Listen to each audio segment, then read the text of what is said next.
নাজিল হয়ে যাবে। অতএব যে ফল মিষ্টি সেখানেই করতে পাবো কথা ঠিক নয়।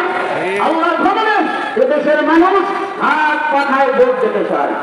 আজকের আমাদের এই আসলে যিনি আমাদের সংবাদপত্র প্রার্থী আলহাজ হযরত মাওলানা ডাক্তার মোহাম্মদ সিরাজুল ইসলাম সিরাজি সাহেব, তিনি যখন বিভিন্ন জায়গায় তিনি যখন সংযোগ করতেছেন, আসার সময় শুনলাম যে এখন যে অবস্থা তাকে হাত পাখার বিজয় অবশ্যই হবে ইনশাআল্লাহ। আল্লাহ আমাদের সবাইকে হাত পাখার পক্ষে কাজ করা। সবাই সর্বতম এবারে সংক্ষিপ্ত বক্তব্য নিয়ে আসেন জনাব হযরত মাওলানা নুরুল্লাহ শাফি পীর সাহেব কলকাতা।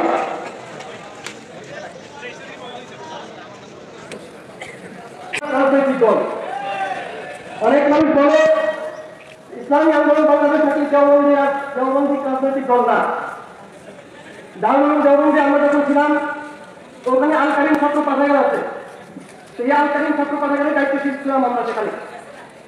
তো ঢাকা থেকে বিভিন্ন সময় বিভিন্ন চিঠি দিত, ওখানে ইসলামী আন্দোলন বাংলাদেশ ভ্রান্ত দল তারা বাতিল, সেখানে যেন দেওবন্দের শিক্ষকরা না আসেন, এভাবে বিভিন্ন চিঠি ওখান থেকে যেত।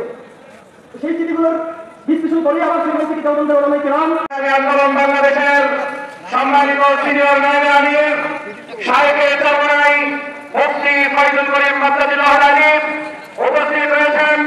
ঝাড়ুকাঠিয়া 1 আসনের ইসলামী আন্দোলন কর্তৃক মনোনীত প্রার্থী ডাক্তার সিরাজুল ইসলাম সিরাজি সাহেব সহ মঞ্চে উপবিষ্ট বাংলাদেশ জামাত ইসলামের ঝাড়ুকাঠি জেলার সংগ্রামী আমির অ্যাডভোকেট হাফিজুর রহমান সাহেব সহ পীর মাশায়েখ আলেম ওলামা ইসলামী জামাত দলের নেতাকর্মী ভাইরা সরকারের আমার মা-বোনেরা মঞ্চে উপস্থিত সাংবাদিক বন্ধু এবং প্রশাসনের কর্মকর্তা ভাইরা আসসালামু আলাইকুম ওয়া রাহমাতুল্লাহি ওয়া বারাকাতুহু। আজকে এই মুহূর্তে ইসলামী আন্দোলন বাংলাদেশের নেতা কর্মীরা সভা সমাবেশ করছে, সেই মুহূর্তে ইসলামী আন্দোলন বাংলাদেশকে নিয়ে একটি গোষ্ঠী ষড়যন্ত্রমূলক বিভিন্ন আচরণ করছে, কি বলেন?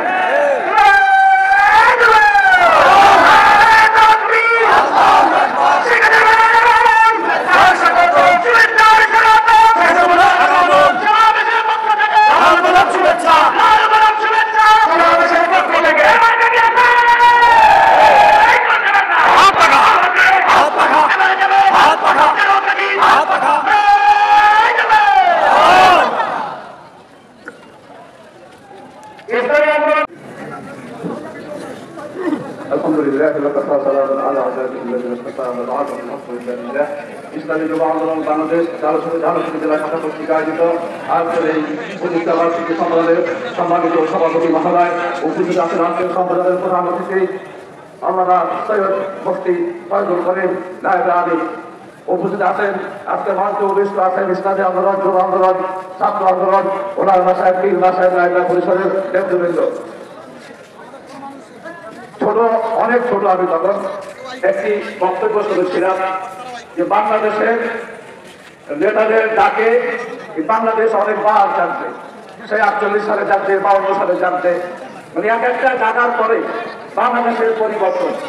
আমার সেই লাস্ট জাগলো 71 সালে, সেই 71 সালে জানার পরে দেখলো যে 12 আনার লুঙ্গি 1 টাকা, 5 লিটার চাল 2.5 টাকা, এরকম একের পর তখন সেই বক্তাসে আলোচক করলো আর টাকার দরকার নাই বাংলাদেশের যুবকদের, বাংলাদেশের জনগণ আমরা হত্যা করা হয়েছে। আমি বলতে সময়